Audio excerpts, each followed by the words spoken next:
Good morning students. आज हम class 11th Hindi medium का subject chemistry lecture 3 of chapter 9 start करते हैं। ओके, अब देखिए, इससे पहले जो हमने वीडियोस बनाए हैं फर्स्ट और सेकंड में हमने क्या डिस्कस किया था। सबसे पहले हमने ये देखा था कि जो हाइड्रोजन है, हमारा जो 9th चैप्टर है वो हाइड्रोजन के बारे में। तो हमने हाइड्रोजन गैस क्या है, उसके समस्थानिक क्या है, ठीक है, हाइड्रोजन जो है उसकी आवर्त सारणी में स्थान क्या है, इस बारे में डिस्कस किया था। और जो दूसरा लेक्चर था उसमें हमने हाइड्रोजन को कैसे बनाएंगे और उसके कौन कौन से रासायनिक गुण हैं इसके बारे में पढ़ा था। और ये पढ़ा था कि यदि हाइड्रोजन धातु के साथ रिएक्ट करती है तो हाइड्राइड बनाती है। तो वो हाइड्राइड कितने प्रकार के होते हैं, तो 3 प्रकार के बताए थे मैंने आपको, एक आयनिक, एक सहसंयोजक और एक अंतराकाशीय। ठीक है, आज हम पढ़ेंगे जल के बारे में, वाटर के बारे में। ठीक है, कि वाटर क्या है, इसके रासायनिक गुण क्या है, इसके भौतिक गुण क्या है। ठीक है, तो जो H2O है, देखिए सबको पता है कि जो वाटर है वो कैसा होता है, रंगहीन और गंधहीन द्रव है। रंगहीन और गंधहीन द्रव है। क्लियर, पहली बात। नंबर 2, इसकी और क्या खास बात है, इसकी खास बात है कि जो जल होता है उसका क्वथनांक, गलनांक ज्यादा होता है, क्वथनांक का मतलब जिस पर वो जम जाता है। ठीक है, गलनांक का मतलब एक क्वथनांक होता है, एक गलनांक होता है। ठीक है, एक फ्रीजिंग पॉइंट होता है, एक बॉइलिंग पॉइंट होता है। तो इसका जो बॉइलिंग पॉइंट है जिस पर ये उबलता है वो कितना है, 373। और गलनांक क्या है, वो है 273 कैलोरी। क्लियर, ठीक है। इसके अलावा इसकी और क्या खास बात है, इसकी जो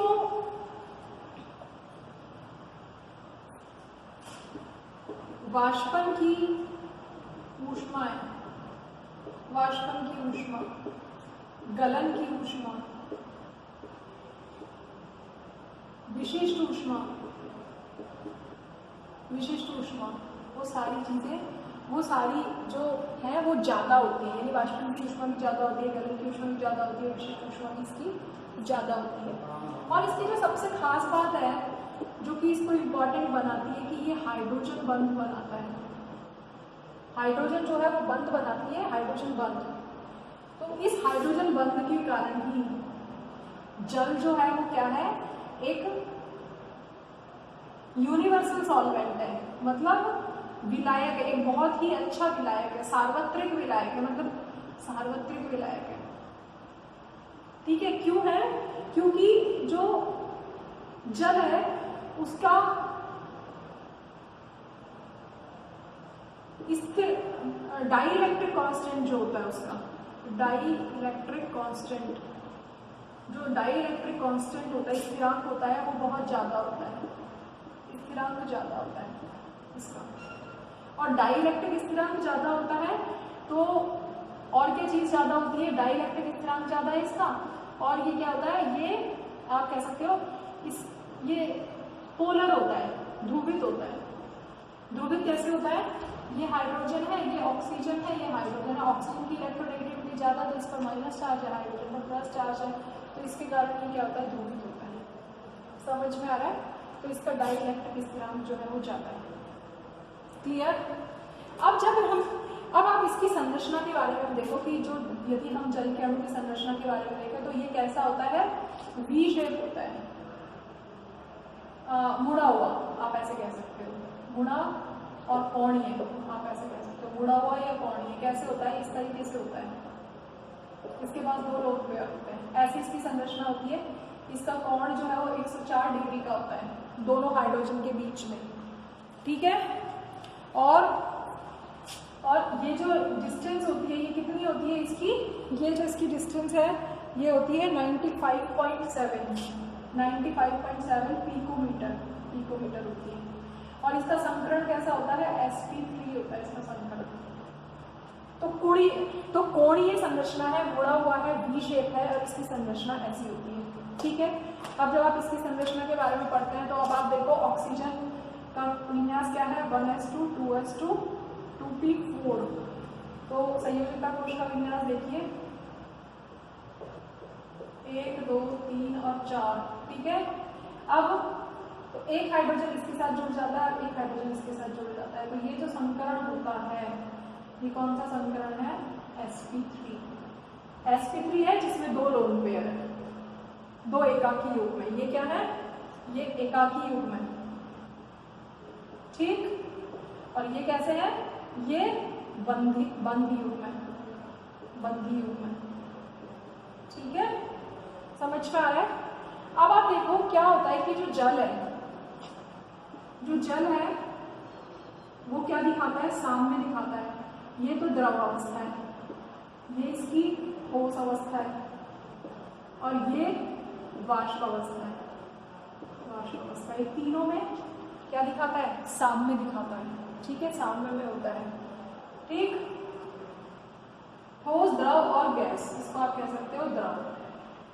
समझ में आ रहा है। ठीक है, तो अब आप देखो कि हम देखते हैं कि जो जल होता है, जो बर्फ होती है, वो बर्फ कैसी होती है, बर्फ जो है वो ठोस होती है, पर पानी पर तैरती है,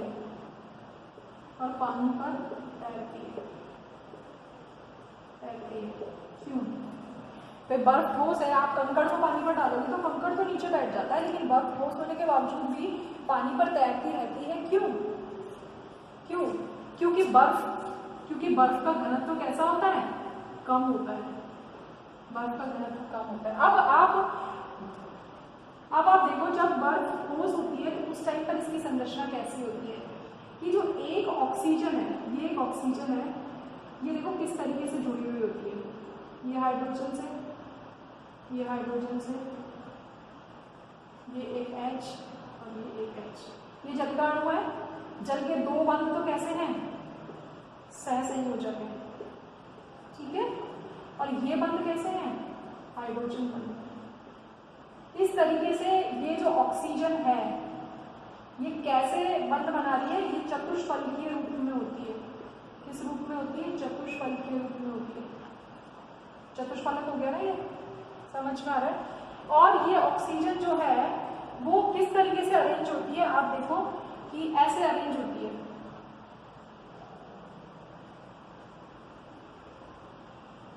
मतलब आप ऐसे एक संरचना बना लो, ये ऑक्सीजन, ये ऑक्सीजन, ये ऑक्सीजन, ये ऑक्सीजन, तो ये यहाँ पर हाइड्रोजन से जुड़ी है। ठीक है, फिर यहाँ पर एक हाइड्रोजन से जुड़ी है, ये एक हाइड्रोजन है, एक हाइड्रोजन की हो। समझ में आ रहा है। तो इस तरीके से जब ये संरचना बनाती है तो क्या, तो जब ये ऑक्सीजन जो है वो एक कैसी संरचना बना लेती है, षटकोणीय संरचना बना लेती है। षटकोणीय यानी ऑक्सीजन जो है वो दूसरे जल के अणुओं के साथ मिलकर षटकोणीय संरचना बना लेती है। और उस षटकोणीय संरचना में क्या होते हैं, बड़ी बड़ी गुहा होती है या खाली स्थान होता है। आप तो मतलब यहाँ पर क्या हो रहा है कि ये तो मैंने आपको बता दिया कि जो यहाँ पर जो वाटर का मॉलिक्यूल है, जो जल का अणु है, उसमें ऑक्सीजन जो है वो तो चतुष्फलकीय फॉर्म में है, 2 उपसहसंयोजक बंध, 2 तो सहसंयोजक बंध से और 2 हाइड्रोजन बंध से जुड़ी हुई है। आपस में ये एक जल का अणु दूसरे जल के अणु से जो क्रिया करेगा या दूसरे जल के अणु के साथ मिलकर कैसी संरचना बना लेता है, इस तरीके से ऐसे षटकोणीय संरचना बना लेता है, जिसमें ये ऑक्सीजन है, ये हाइड्रोजन से जुड़ी हुई है, यहाँ पे ये हाइड्रोजन है, ये हाइड्रोजन है और यहाँ पर दूसरा हाइड्रोजन से जुड़ी हुई है। तो इस तरीके से किस तरीके की संरचना बन जाती है, षटकोणीय संरचना बनती है। अब आप देखो षटकोणीय संरचना जब बन रही है तो बीच में कितना सारा स्पेस है, ऐसे एक ये दूसरा षटकोण है। ठीक है, तो ये बीच में जो है ये कैसा स्थान है, खाली स्थान है। और ये खाली स्थान होने के कारण जो बर्फ का घनत्व होता है वो कम होता है, और कम होने के कारण वो ठोस पर तैरती है। मतलब ठोस होने के बावजूद भी पानी पर तैरती है, जबकि पत्थर ठोस होने के बाद पानी पर नहीं तैरता। फिर इसके रासायनिक गुणों के बारे में हम पढ़ रहे हैं। तो इसके रासायनिक गुण के बारे में पहला है उभयधर्मी प्रकृति।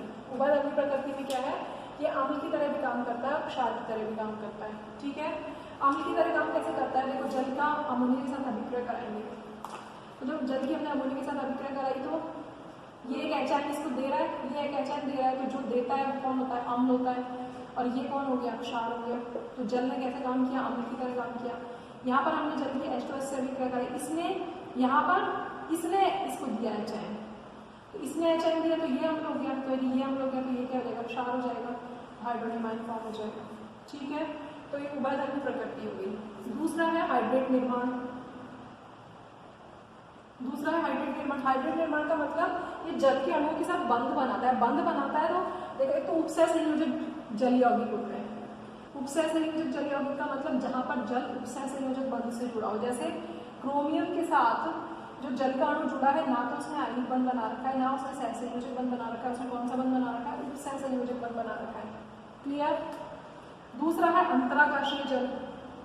अंतराकाशीय जल का मतलब एक कोई भी यौगिक है, उसमें बेरियम क्लोराइड के अणु जुड़े हुए हैं, बीच बीच में जो स्थान होता है, छोटा छोटा सा जो स्थान होता है उसे हम कहते हैं अंतराकाशीय, उसमें जल के अणु फिक्स हो जाते हैं, यहाँ पर H2 आ जाएगा, तो वो अंतराकाशीय जल यौगिक हो गए, ये अंतराकाशीय हाइड्रेट हो गया। फिर एक है हाइड्रोजन बंधित जल। जैसे हाइड्रोजन से यहाँ पर जो कॉपर सल्फेट है वो क्या कर रहा है, वो हाइड्रेट बना रहा है, इसमें से कुछ तो उपसय संयोजक से बने हुए हैं, कुछ सामान्य सहसंयोजक बंध से बने हुए हैं, तो इस प्रकार हाइड्रेट हो सकते हैं। फिर है जल अपघटन अभिक्रिया। जल अपघटन में क्या है कि जल का अपघटन कर देता है, जैसे सिलिकॉन टेट्राक्लोराइड के जल से अपघटन क्रिया की तो क्या हुआ, यानी कि इसने क्लोराइड को अपघटित कर दिया, हाइड्रोक्साइड बन गया। ऐसे किसी ने फास्फोरस के ऑक्साइड को अपघटित कर दिया तो फास्फोरिक एसिड बन गया। क्लियर, तो ये जल अपघटन अभिक्रिया हो गई। ठीक, फिर जो चौथी अभिक्रिया है, जो कि लास्ट अभिक्रिया बचती है, वो है उपापचयी अभिक्रिया, कि जल जो है वो उपापचयी अभिक्रिया भी करता है, मतलब कभी ऑक्सीकारक की तरह काम करता है, कभी अपचयक की तरह काम करता है। कैसे, देखो फ्लोरीन के साथ जब हम जल की अभिक्रिया कराते हैं तो आप देखो क्या बनता है, क्लोराइड बनता है, HN बनता है, O2 बनती है। अब आप यहाँ पर देखो फ्लोरीन का ऑक्सीडेशन नंबर 0, यहाँ पर +1, यहाँ पर -1, यहाँ पर -1, यहाँ पर +1 और यहाँ पर 0। देखो यहाँ पर तो कुछ हो ही नहीं रहा, हाइड्रोजन में दोनों तरफ कुछ नहीं हो रहा। यहाँ पर फ्लोरीन का ऑक्सीकरण क्या हो रहा है, कम हो रहा है, तो क्या हो गया, अपचयन हो गया ना। ठीक है, और O का क्या हो रहा है, -2 से 0 ऑक्सीकरण हो रहा है, तो जल का खुद का ऑक्सीकरण हो रहा है, यानी जल कैसे काम कर रहा है, अपचायक की भांति काम कर रहा है। कैसे काम कर रहा है, अपचायक की भांति, रिड्यूसिंग एजेंट की तरह काम कर रहा है। समझ में आपको आ रहा है मैं क्या बता रही हूँ। ठीक है ना, तो ये तो कहीं पर वो अपचायक की भांति काम करता है, कहीं पर वो ऑक्सीकारक की भांति काम करता है, तो इस तरीके से वो उपापचयी अभिक्रियाएं भी प्रदर्शित करता है। तो इस चैप्टर में हमने संरचना के बारे में पढ़ा, ठीक है, फिर उसके रासायनिक गुणों के बारे में पढ़ा, उससे पहले हम इसके भौतिक गुणों के बारे में पढ़ चुके हैं कि रंगहीन है, द्रवहीन है, इसकी जो गलन की इसका गलनांक क्या है, क्वथनांक क्या है ना, विशिष्ट ऊष्मा इसकी क्या है। ठीक है, अब हमारे पास आ जाता है लास्ट में कि जो हाइड्रोजन है, उस हाइड्रोजन का सबसे ज्यादा उपयोग क्या है, ईंधन के रूप में। तो आगे आने वाले समय में ये मैं पढ़ा चुकी थी, ईंधन के रूप में कहाँ पर काम में आएगी, फ्यूल सेल में काम में आएगी। फ्यूल सेल में काम में आएगी क्योंकि ये सबसे ज़्यादा मात्रा में किलो जूल में यदि हम देखें तो ये बहुत ज़्यादा मात्रा में क्या प्रयुक्त करती है, ऊष्मा मुक्त करती है। ठीक है, तो आगे आने वाले समय में जो हाइड्रोजन है वो किसी भी देश की इकोनॉमी को बहुत ज़्यादा नियंत्रित करेगी, अर्थव्यवस्था को नियंत्रित कर लेगी। इसीलिए हाइड्रोजन इकोनॉमी का आगे आने वाले समय में बहुत ज़्यादा उपयोग है। समझ में आ रहा है। तो इस तरीके से ये चैप्टर आपका जो है वो फिनिश हो गया है। आप इसको नोट डाउन करें और यदि कुछ नहीं आता है तो पूछें। Thank you.